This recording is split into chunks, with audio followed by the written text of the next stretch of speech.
Delhi NCR में अगले 48 घंटे भारी भयंकर ठंड और कोहरे से कांप रहे दिल्ली वासी।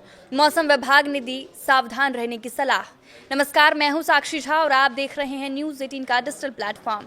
दिल्ली एनसीआर में बारिश के बाद प्रदूषण से थोड़ी राहत मिली है। दिल्ली के साथ साथ नोएडा, गाजियाबाद, गुरुग्राम और आसपास के इलाकों में हल्की से मध्यम बारिश हुई। बारिश के चलते हवा की गुणवत्ता में सुधार हुआ और स्मॉग की स्थिति काफी हद तक कम हो गई। केंद्रीय प्रदूषण नियंत्रण बोर्ड के अनुसार एयर क्वालिटी इंडेक्स पहले की तुलना में बेहतर हो गया, पर बारिश के चलते ठंड का असर बढ़ने के आसार जताए जा रहे हैं। मौसम विभाग का अनुमान है कि अगले कुछ दिनों में न्यूनतम तापमान में गिरावट हो सकती है। इससे ठिठुरन बढ़ेगी। सुबह और रात के समय ठंडी और हवा चलने से सर्दी बढ़ सकती है।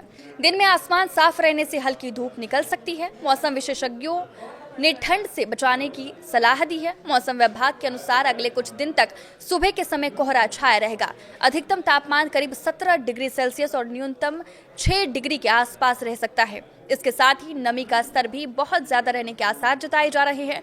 इससे कोहरे और प्रदूषण का असर और बढ़ गया। विभाग ने आने वाले दिनों में न्यूनतम तापमान के 5 डिग्री तक गिरने का अनुमान जताया है।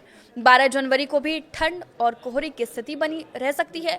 11 और 12 जनवरी के लिए कोई चेतावनी नहीं जारी की गई है, लेकिन सुबह शाम कोहरा और ठंड लोगों को परेशान करती रहेगी। विशेषज्ञों का कहना है कि बारिश की मात्रा कम होने और हवा की गति धीमी रहने के कारण प्रदूषक कण वातावरण में ही फंसे रह गए। ऐसे में बच्चों, बुजुर्गों और सांस के मरीजों को सावधान रहना चाहिए।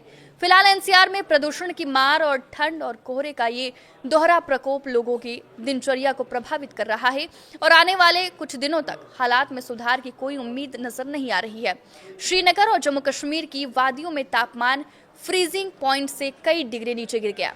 श्रीनगर में न्यूनतम तापमान -5.7 डिग्री सेल्सियस दर्ज किया गया, जबकि पिछले दिन ये -6 डिग्री के आसपास था। ठंड की वजह से यहाँ की मशहूर डल झील बहुत ही कम नजर आई। इससे नाविकों को अपनी नावें चलाने में काफी परेशानी हुई। इसके अलावा पानी के नल, सड़क पर बने छोटे छोटे गड्ढे और उथले जलाशय भी जम गए। श्रीनगर में अधिकतम और न्यूनतम तापमान के बीच का अंतर भी कम हो गया। फिलहाल तापमान सिर्फ 10.8 डिग्री सेल्सियस रिकॉर्ड किया गया। मौसम विभाग ने अगले कुछ दिनों के लिए ठंडों और शुष्क हवाओं की भविष्यवाणी की है और बताया है कि 20 जनवरी तक बारिश या बर्फबारी की संभावना बहुत कम है। सिर्फ ऊंचाई वाले इलाकों में हल्की बर्फबारी हो सकती है। शुष्क मौसम ने जम्मू और कश्मीर में चिंता बहुत ज्यादा बढ़ा दी है। शुष्क मौसम ने जम्मू और कश्मीर में चिंता बहुत ज्यादा बढ़ा दी है। यहाँ के सभी जल स्रोत भारी हिमपात पर निर्भर है। ये कृषि, बागवानी और पीने के पानी की जरूरतों के लिए महत्वपूर्ण है। यह हिमपात 40 दिन लंबी कठोर सर्दी की अवधि में रहता है। इस महत्वपूर्ण अवधि का आधा समय पहले ही गुजर गया है, लेकिन वादी के मैदानों में अभी तक इस मौसम की पहली बर्फबारी नहीं हुई है। चिल्लई कला की अवधि 30 जनवरी को खत्म होगी। इसके बाद फरवरी और मार्च में होने वाली बर्फ जल्दी पिघल जाती है और ये अस्थायी जलाशयों को भरने में ज्यादा मदद नहीं करती। झारखंड के भी कुछ हिस्सों में शीतलहर का प्रकोप बना रहा और राज्य के 13 जिलों में न्यूनतम तापमान 10 डिग्री सेल्सियस से नीचे दर्ज किया गया। ये जानकारी भारतीय मौसम विज्ञान विभाग ने दी। आईएमडी के अनुसार राज्य का सबसे कम 1.5 डिग्री सेल्सियस तापमान खूंटी में दर्ज किया गया।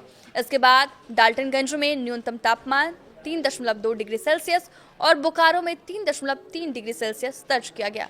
आपके इस वीडियो पे क्या राय है और आप किस जिले से या किस राज्य से इस वीडियो को देख रहे हैं, हमें कमेंट करके जरूर बताएं। नमस्कार।